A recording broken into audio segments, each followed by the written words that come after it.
Il était une fois, dans les cieux étoilés, une constellation majestueuse qui incarna la puissance et la détermination du taureau. Dans la mythologie, le taureau du zodiaque est étroitement lié à l'une des histoires les plus célèbres de l'Antiquité, le mythe du taureau de Crète.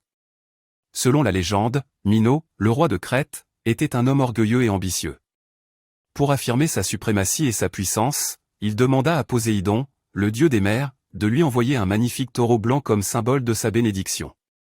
Poséidon exauça son souhait en lui envoyant un taureau d'une beauté inégalée, mais ce geste divin était en réalité un test pour Minos. Séduit par la splendeur de l'animal, Minos décida de garder le taureau pour lui et de ne pas le sacrifier, comme il avait été demandé en signe de gratitude envers les dieux.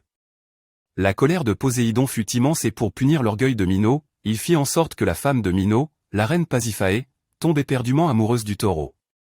Prise de folie amoureuse, Pasiphae conçut un plan audacieux avec l'aide de Dédale, un inventeur et artisan réputé. Ce dernier construisit un mécanisme ingénieux pour permettre à la reine de s'unir charnellement avec le taureau, donnant ainsi naissance à une créature mi-homme mi-taureau, le légendaire Minotaure.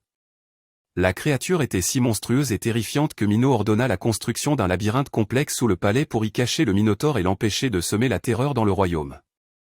Pour calmer la colère de Poséidon, Minos finit par sacrifier le taureau en son honneur, mais les conséquences de son arrogance ne furent pas sans répercussions. Le mythe du taureau de Crète raconte une histoire de pouvoir, d'orgueil et de conséquences inattendues. La constellation du taureau immortalise ce récit mythique à travers les âges, rappelant aux gens que l'hubris et le refus de respecter les volontés des dieux peuvent conduire à des tragédies inimaginables. Ainsi, lorsque vous contemplez le taureau dans le ciel nocturne, souvenez-vous de cette ancienne histoire et méditez sur la leçon intemporelle qu'elle nous offre, la sagesse et l'humilité sont les chemins vers l'harmonie avec les forces divines et la nature.